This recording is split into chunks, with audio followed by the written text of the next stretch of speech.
What is up, God Gamers? Today we're going to be covering this thread that Mortdog posted last night, kind of talking about all the hate they've been getting, all the hate the devs have been getting through the PBE cycle. And guys, I knew this would come, and it makes me really sad to read this, honestly. I made a video about this a couple weeks ago, trying to preempt some of this, trying to do a little bit of damage control, I think, was my thought. Because I just knew there's going to be a lot of new people coming to TFT, a lot of people who don't understand what the PBE is in reference to other beta tests for other games, and they just don't know how we do it here in the TFT scene, where we treat our devs. Our devs treat us with respect, and we treat them the same way back. We give them the courtesy as a fellow human. And so, yeah, I talked about this a few weeks ago, but I'm just going to go through Mortdog's thread here, and then I'll give you guys my thoughts on it as well. So here we go. So it is 1 out of 8. Now that Runeterra Reforged is shipped and patches are mostly put together, I want to talk about something I tried to ignore the last few weeks in order to focus on shipping, something that pushed me harder than it has in a long time. How we treat game devs. 2. With the PBE login issues, general PBE bugs and imbalance and other decisions, combined with the hype around TFT, the amount of unpleasantness thrown my way was a lot. New record for death threats, various calls for my job, numerous personal attacks. It sucked. Don't get me wrong, the percentage of these is actually quite low. I'd say 70% of comments were very kind and positive, and 20 to 25% of comments were constructive criticism, which is great. But if even 5% of the comments are toxic and you read 1,000, that's still 50 horrible things. I get it. I signed up for this, being a public-facing figure, and I think I generally handled it pretty well.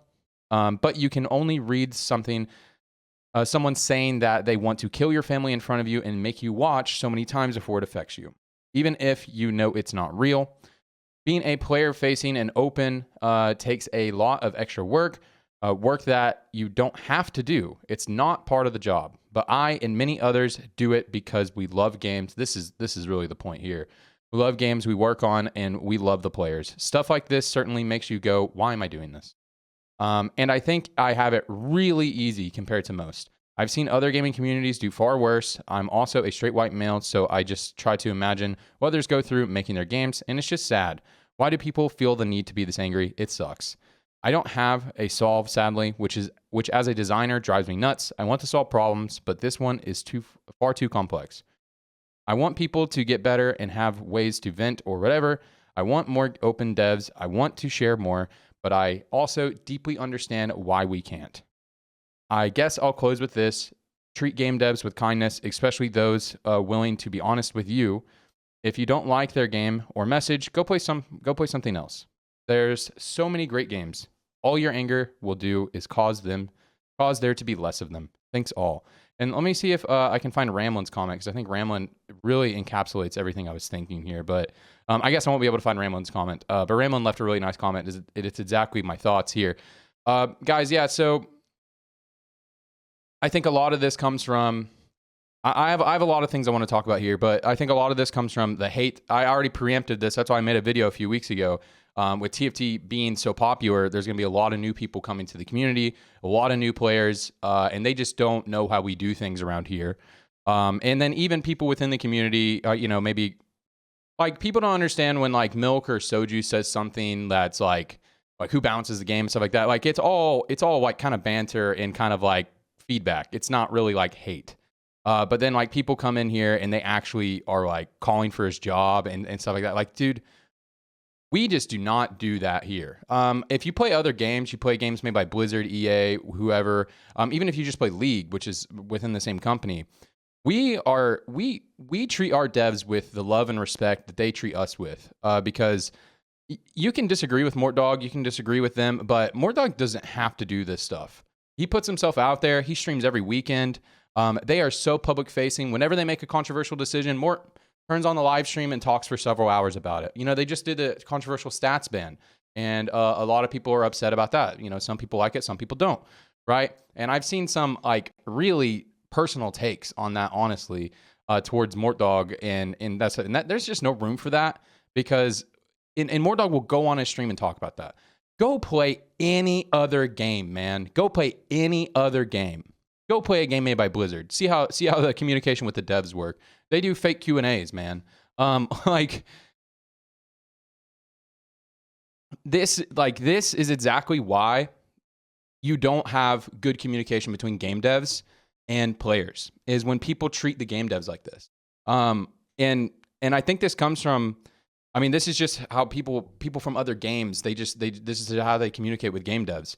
And I think a lot of the frustration, and this is why I made a video, I think a lot of the frustration that came from players, especially people who are new to the scene, about the PBE server.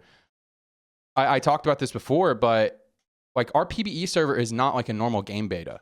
If you haven't been playing TFT for a long time, it's not like when you test Diablo 4, you are testing their live servers.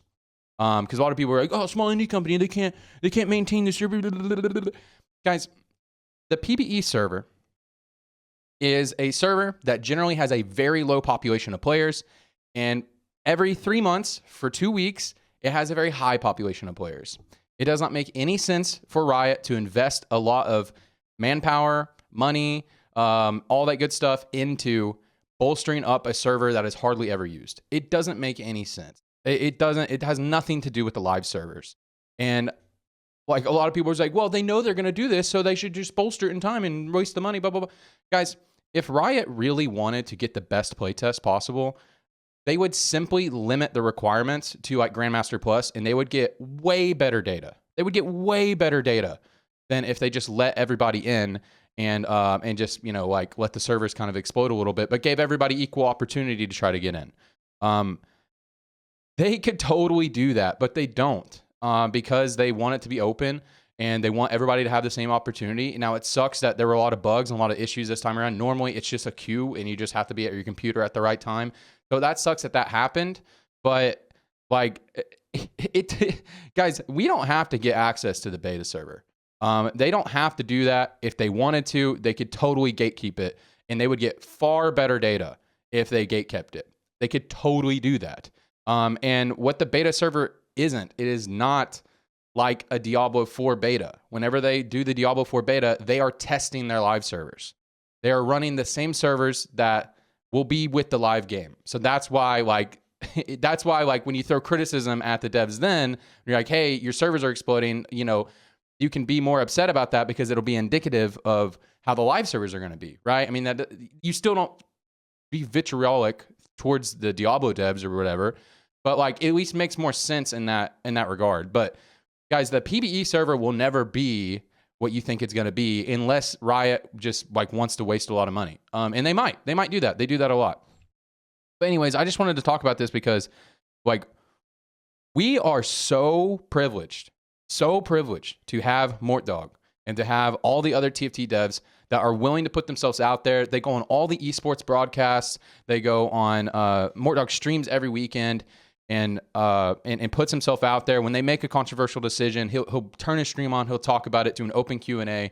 You know, sometimes Mortdog can come off as a little bit of an asshole and a little bit defensive. But honestly, I just think that comes from, if you guys have never been like a public figure, and I'm not even near to the level of Mortdog, the amount of criticism and the amount of comments and the amount of social stimulus that I get, but even me, just a much smaller creator, like it really gets to you, and you got to take a lot of breaks. I have to take a lot of breaks. I have to take a lot of time off, just from reading my comments and just being on camera. Like I have to do that. And Mortdog is just, honestly, I think he's so overworked, and he puts himself out there so much for the community. You know, leading up to launch, he was working every day.